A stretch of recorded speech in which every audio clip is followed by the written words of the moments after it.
Olá, aluna! Olá, aluno! Sejam muito bem-vindos, meus caros. Essa é a disciplina de Historiografia e eu sou o professor Igor Guedes Ramos. Agora estamos começando a nossa derradeira, última aula, o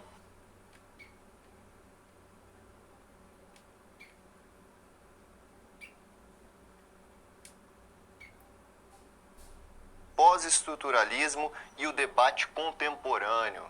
Então, infelizmente, é a nossa última aula, né? Pelo menos para mim, infelizmente, que eu gosto muito dessa disciplina, e a gente vai trabalhar o tempo mais atual nessa aula, as questões historiográficas dos últimos 50 anos. Na nossa primeira teleaula, né, que abriu o nosso curso, a gente focou na fundação da história, disciplina, né, da história como nós conhecemos hoje, a partir das escolas, como disciplina escolar, como disciplina acadêmica.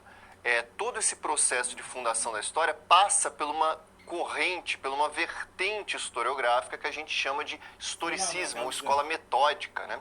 Muito preocupada com a organização de documentos, principalmente documentos oficiais, para desses documentos extrair a realidade passada, tal como ela aconteceu, considerando que cada evento é único e não vai se repetir, não há uma lei que organiza os eventos históricos, a gente simplesmente pode reconstruir o passado tal como ele aconteceu. Né? O historicismo do Leopold von Ranke, do Charles Segnobut, entre outros europeus e até brasileiros, como a gente vai ver na aula de hoje, com o Instituto Histórico Geográfico Brasileiro. A partir da segunda aula, e na primeira aula ainda, o marxismo, né, muito forte também no século XIX, focado nos desdobramentos socioeconômicos da Revolução Industrial, que estava ainda muito presente no século XIX, né? E seus problemas. Depois, no século XX, a gente viu todas as transformações historiográficas que aconteceram, né? Dentro da vertente marxista, uma preocupação maior com a ação dos sujeitos históricos e com as características da superestrutura, da cultura, das leis, né? E também, na história em geral, a gente vai ver essa maior preocupação com os indivíduos, a relação do micro com o macro, com Carlos Ginzburg, por exemplo, ou essa preocupação com a cultura, como a cultura constrói a nossa sociedade, como, por exemplo, a relação com a antropologia de Robert Darnton, entre outros pensadores. Na terceira aula, o nosso foco foi em algumas teorias e algumas metodologias, o termo mais correto, né? Metodologia de análise das fontes escritas, o que a gente tem que se preocupar com as fontes escritas, o que a gente tem que se preocupar quando analisa fontes imagéticas, o que a gente precisa se preocupar quando faz a história oral, muito popular nos últimos tempos e fundamental para resgatar o pensamento dos grupos marginalizados da sociedade que muitas vezes não deixam fontes escritas, não deixam uma marca mais clara no passado que chega até nós, né? E hoje, o que a gente vai fazer? A gente vai discutir alguns pontos que eu trago no quadro para você, tá? Primeiro, a historiografia contemporânea, mas dos últimos 30, no máximo 50 anos, aí, as questões e problemas da atualidade. A relação do saber com o poder. O conhecimento liberta? O poder é sempre ruim? São questões muito atuais que a gente vai trabalhar principalmente com um pensador, um dos mais famosos do século XX, que é o Michel Foucault. Outras questões muito populares, são atuais e populares, é a questão da estrutura e o sujeito. Ou seja, as condições em que nós vivemos, como que elas limitam as nossas ações e como nós, como sujeitos, transformamos essas condições. Como relacionar? O que é mais importante, a estrutura ou a ação dos sujeitos? Ou como relacionar melhor esses dois agentes históricos, né? E outro tema bastante atual é o debate sobre história e literatura. Será que a história é só ficção? Será que a história representa a realidade? Que elementos da literatura estão presentes na história? São questões muito atuais e que a gente vai refletir a partir de alguns autores hoje durante a nossa aula. E também a gente tem que falar um pouquinho de Brasil, né? Não podemos esquecer. Falar um pouquinho da historiografia brasileira, né? Ou seja, vamos estudar a história da nossa história. Primeiro, começando lá atrás com as raízes da historiografia, século XIX com o Instituto Histórico Geográfico Brasileiro, depois os pais fundadores, como muita gente gosta de chamar, na década de 1930, né? Sérgio Buarque de Holanda, Caio Prado Júnior, Gilberto Freire. E, finalmente, a gente passa pelo processo de institucionalização e pluralismo historiográfico que acontece no Brasil, ou seja, o processo em que a história vira realmente uma cátedra acadêmica, um departamento acadêmico nas universidades, é uma disciplina acadêmica, e a disciplina escolar, principalmente a partir da década de 50, 60, e as transformações que a nossa historiografia, que a historiografia brasileira, né, sofre nos últimos 50 anos. Aí eu vou dar um panorama geral de alguns pontos atuais, de alguns debates atuais. Então esse é o cronograma, a nossa sequência de trabalho do dia de hoje.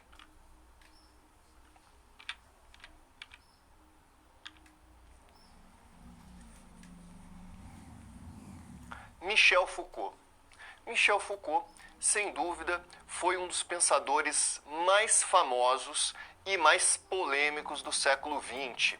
Você vai encontrar diversas interpretações sobre o trabalho dele. Claro que eu vou apresentar aquela que eu acredito seja a mais plausível, a mais adequada, aquela que eu produzi nos meus trabalhos de análise historiográfica, e acredito que seja uma boa análise do pensamento do Michel Foucault e como esse pensamento, porque ele é principalmente um filósofo, né? Ele é muitas vezes considerado simplesmente um filósofo, não um historiador.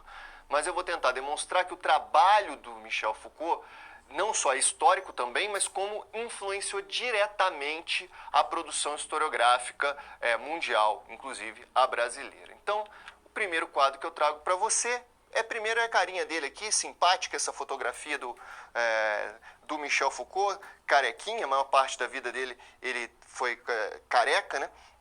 Mas é um simpático senhor. E aqui do lado eu faço uma tabelinha, né, do que eu chamo dos eixos temáticos do pensamento do Foucault.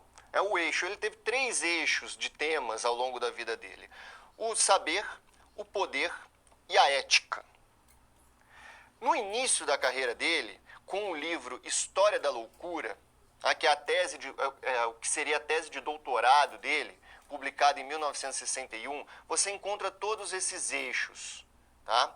E o que ele se preocupa em fazer aqui? Ele preocupa nessa obra, né? Como se definiu a loucura em cada época? O que era considerado loucura em cada época e como se tratava a loucura? Por exemplo, no período ali do Renascimento, a loucura, o Michel Foucault demonstra, que não era considerado a oposição da razão, não era o contrário da razão. A loucura transmitia várias verdades sobre o mundo, principalmente sobre o além-mundo. E o louco era alguém que poderia viver solto no mundo, deveria viver solto no mundo. Posteriormente, na época clássica, depois de Descartes, a loucura começa a ser o antagônico, o opositor da razão. Você tem a razão e tem a loucura, que é o contrário total. E a loucura, ela vai ser trancada, o grande internamento. Todas aquelas pessoas que eram consideradas loucas eram trancadas. E é interessante que ali, nessas imagens da loucura, você vai encontrar todo tipo de pessoa, desde pessoas com problemas sociais, econômicos, mendigos, até pessoas realmente com deficiências mentais, né? E pessoas que não se comportavam de acordo com os modelos da época, até pessoas ricas, os libertinos, que eles consideravam. Então todo mundo era trancado mais ou menos como uma figura da desrazão, o contrário da razão. Posteriormente, no século XIX, a loucura vai começar a ser tratada como uma questão médica, separada de todas essas outras desventuras dos seres humanos e tratado como uma questão médica. E não necessariamente ela tem que ser trancada, ela tem que ser trabalhada. Então ele mostra como a loucura, o jeito da gente pensar e tratar a loucura muda ao longo da história. E ali você encontra todos os eixos do pensamento dele nessa obra. Na sequência, a gente tem a época do saber. Ele vai focar simplesmente nas questões que eu trago aqui, como se produz conhecimento em cada época. Ele vai dizer, olha, cada época histórica tem um conjunto de regras que limita a forma como a gente produz o nosso conhecimento, tá? Isso aqui vai durar mais ou menos de 1963 a 69. 3 livros são fundamentais nesse período. O Nascimento da Clínica, que ele demonstra como surge a clínica médica atual. Tá? As Palavras e as Coisas, que ele discute vários conhecimentos, principalmente a ideia geral aqui é ele mostrar como vai rompendo os conhecimentos até surgir o que hoje se chama de economia, o que hoje se chama de linguística e o que hoje se chama de biologia. Tá? E que não há várias rupturas, há regras que trespassam essas ciências. A Arqueologia do Saber é um livro mais teórico, que ele tenta demonstrar como que ele produz esse conhecimento. Depois, entre 1970 e 75, a gente tem o Eixo do Poder, o mais importante para a gente, o que mais influenciou os historiadores, com 2 obras muito populares entre os historiadores, que é Vigiar e Punir e História da Sexualidade. E qual que é a pergunta fundamental dele aqui? Como funcionam os mecanismos de governo dos outros, das pessoas, né? Ou os mecanismos de poder, se você quer chamar. Ele começa a chamar de mecanismos de governo no final da vida dele, tá? Em cada época. Então ele vai estudar os discursos e as práticas de construção das pessoas, de moldar as pessoas desde o momento que ela nasce, né? As instituições, escola, família, a medicina, a prisão, diversas instituições que vão moldando as pessoas para que elas ajam de determinada forma, tá? Em cada época essas instituições são diferentes e têm interesses, objetivos diferentes. Finalmente, o último eixo de análise dele, que é o eixo da ética, que ele vai estudar entre 76 e 84, quando ele vem a falecer. As 2 principais obras desse momento é a História da Sexualidade, volume 2, e História da Sexualidade, volume 3. Tá? E a pergunta é, como posso me produzir como sujeito em cada época? Ou seja, se ele discutiu primeiro o que a gente pensa em cada época, as regras que limitam o nosso pensamento em cada época. Depois ele estuda o poder, né? As regras que limitam as nossas ações em cada época, o que nos constrói para agir de determinada forma. Finalmente, ele vai estudar as formas como nós mesmos nos construímos como sujeitos históricos, né? O que nós fazemos dado os limites da nossa época, o que nós podemos fazer com nós mesmos em cada época. Para os historiadores, o período, como eu disse, mais fundamental é o eixo do poder. E o que a gente pode chamar de conceito, teoria metodológica da microfísica do poder, que eu trago no quadro para você. O que seria a microfísica do poder? Antes de mais nada, esse micro aqui é um péssimo nome, também como é aquela relação da microhistória, tá? Porque não quer dizer que ele foca só no micro. Significa que ele vai perceber coisas cotidianas que moldam a forma como nós vivemos. Mas isso não significa que é só individual, tá? Essas práticas estão espalhadas por toda a sociedade e moldam a forma como muita gente age, tá? É a microfísica do poder. E quais são os pontos fundamentais dessa microfísica do poder? O primeiro aqui. O poder é uma relação de governo, segundo Foucault. Ele vai se afastar da tradição sobre o poder, das tradições intelectuais sobre o poder, que dizem que o poder, para o Foucault, o poder não se origina do contrato, como emerge lá com Hobbes, com os liberais em geral, com Rousseau, tá? Que diz, olha, quando a gente faz um contrato, entrega o poder para alguém, a avaliação é, esse contrato é justo? Né? O governo é um governo justo? Não é isso que ele está discutindo. Ele fala, o poder não é de um contrato justo ou não. Tá? Outra discussão que é mais dos progressistas a partir do século XIX, que dizem que o poder reprime a natureza humana. E o Foucault vai dizer, não, o poder não reprime a natureza humana. Tá? E ele também não pode desaparecer. Poxa, professor, então o que é o poder, afinal de contas? O poder, para o Foucault, é uma relação. É um conjunto de discursos e um conjunto de práticas que agem na sociedade moldando o nosso comportamento. Que dizem, desde a escola, quando você tem que sentar em uma determinada cadeira, escrever de uma determinada forma. Isso é o poder moldando os indivíduos para agirem de uma determinada forma. Por isso que ele prefere usar o termo, no final da vida, o termo governo em vez de poder. Como que nós somos governados, direcionados a agir de uma determinada forma no nosso cotidiano, como isso opera no nosso cotidiano. Avançando mais um ponto na microfísica do poder, ele também vai contra outra ideia de que o saber nos liberta. Ele vai dizer, não, poder e saber está junto. É uma relação de reforço e coexistência entre poder e saber. Quanto mais nós sabemos sobre alguma coisa, mais poder nós geramos sobre aquilo. Outro elemento, muito se diz que o poder é o aparelho de Estado. Se você domina o aparelho de Estado, você controla o poder. E o Foucault vai dizer não. Ele está disseminado na sociedade, não se concentra nos aparelhos do Estado.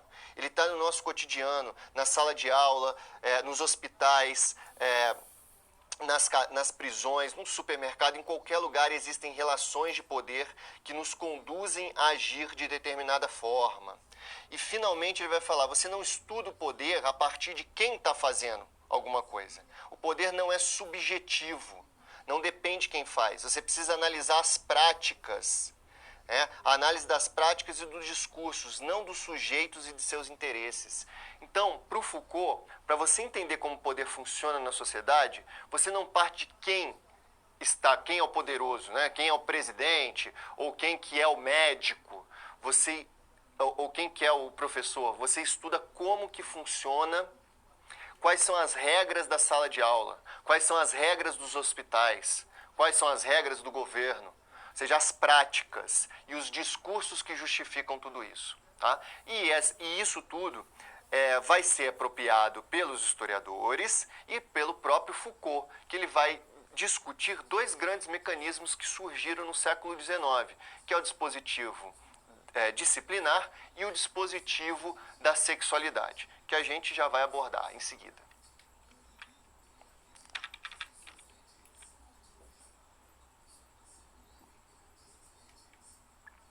Dispositivos históricos.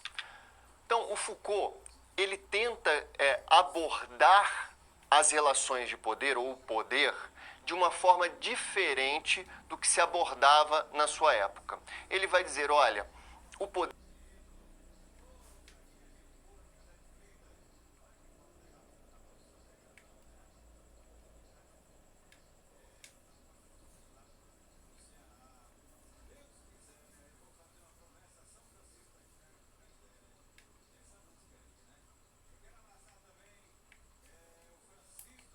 ele está espalhado pela sociedade. Ele não está concentrado num lugar, como por exemplo no Estado. O poder não importa quem está fazendo, e sim o que se está fazendo. Tá? Então ele não é subjetivo, não importa quem é a pessoa que está agindo, e sim como as pessoas agem. Tá? E o poder, ele nunca vai desaparecer. O tempo todo ele vai estar na sociedade. Ele não reprime a nossa natureza, porque na verdade o poder é um sistema de governo. E o ser humano sempre vai ser guiado a agir de determinada forma quando está em sociedade. Tá? Então tudo isso fez ele analisar o poder a partir dessa perspectiva, a história das práticas de poder a partir dessa perspectiva, e ele desvendou dois grandes mecanismos ou dois grandes dispositivos de poder que emergem no final do século XVIII ao longo do século XIX. O primeiro que eu trago para você é o dispositivo disciplinar. O objetivo do dispositivo disciplinar é diminuir a resistência política das pessoas, tá? As revoltas, as rebeliões, e aumentar a produtividade econômica. Tá? Mas, professor, o que é esse dispositivo? Esse é o objetivo do dispositivo. Tá? Mas o que é esse dispositivo? É um conjunto de treinamentos que estão espalhados em diversas instituições da sociedade. Tá? Por exemplo, aqui a gente tem essa imagem da árvore aqui. Isso aqui é uma imagem que representava muito a ortopedia. A ortopedia surge ali na passagem do século XVIII, principalmente no século XIX, que é a ideia de moldar as pessoas de acordo com determinadas regras de comportamento. Moldar